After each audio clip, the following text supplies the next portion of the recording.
Hello, my name is Atharv Mathur and my registration number is 18BEC0808. Hello sir, my name is Udumula Rohit Reddy and my registration number is 18BEC0921. Hello all, I'm Atul. My registration number is 18BEC0945 and I'm going to demonstrate the TARP project, what it is all about for this semester. Yeah. But speech recognition plays a vital role in every given scenario nowadays. Even if you want to switch on a smart fan, speech recognition is used. And to automate things, basically speech recognition is widely used. And because of this, some security concern is also there. So what we try to implement is to create a program so that for that given person only the system is going to respond. For that we have created two files. One is the speech recognition.m. This is the MATLAB program and it's the main program for the speech recognition. And second one is the video underscore record.m. So voice underscore record.m. So what voice underscore record.m does is it creates that WAV files that we'll be needing for the speech recognition program. So starting off here, what first of all, it's clear all CLC, all the basic commands that we do. After that, we are setting the sampling frequency as 8,000. Okay, and afterwards, we are selecting the number of channels. Channel 1 is for mono and channel 2 is for stereo. Here we are using mono, so that's why we are set it as channel 1.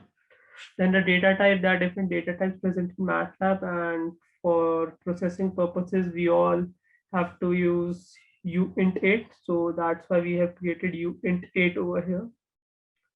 And then you've set the duration as n 3 seconds because we don't want get into that computational cost of the program. Setting the bytes as 16, you can set it as any 2 to the power.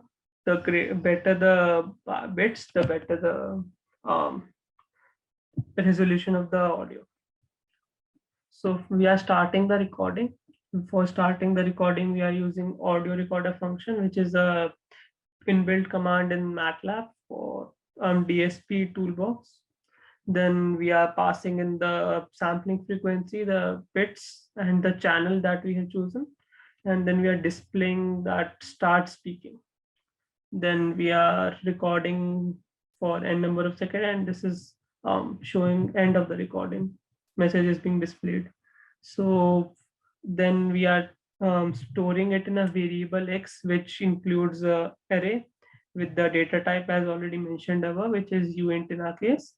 Then we are storing it as a .wav file. So let me just run this program. I'll just mark it some other record so that it would be visible. I'll make it as record 3.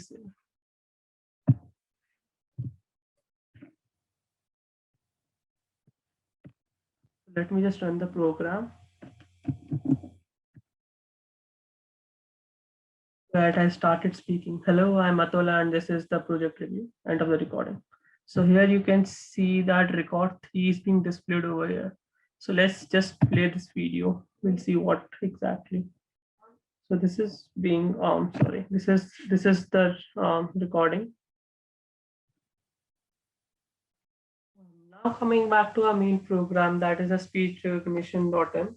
We are first this is the function that I've created. And then what is it? Then we are first reading the file that we are going to pass in and store it in a variable voice, then x equal to voice, and we are taking the x dash, that is a transpose of it.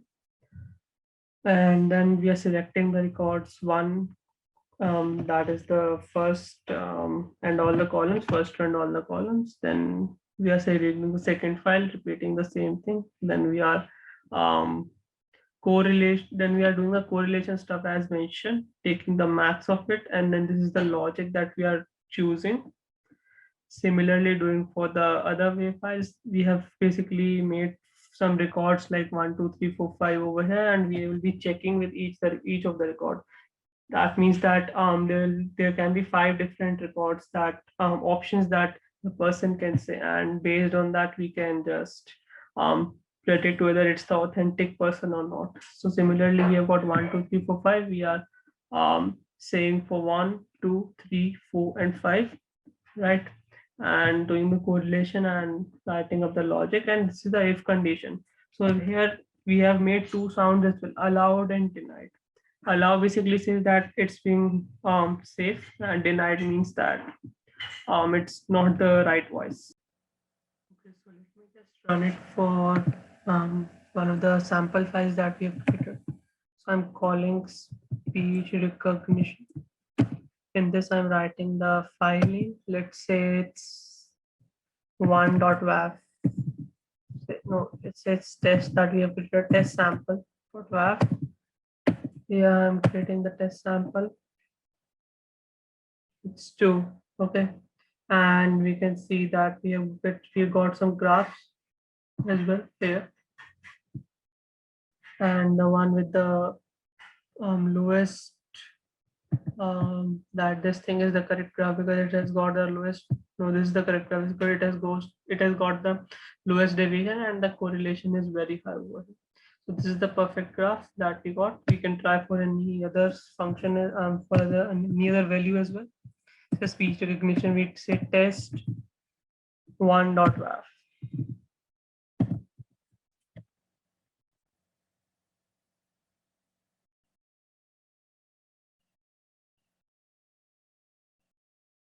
Okay, so no, there's no test 1.wav. I'm saying test 2.wav. So yeah, you can see it's 3. And that's how we say that it's the right voice or not. So this is what the project is all about. So yeah, thank you so much.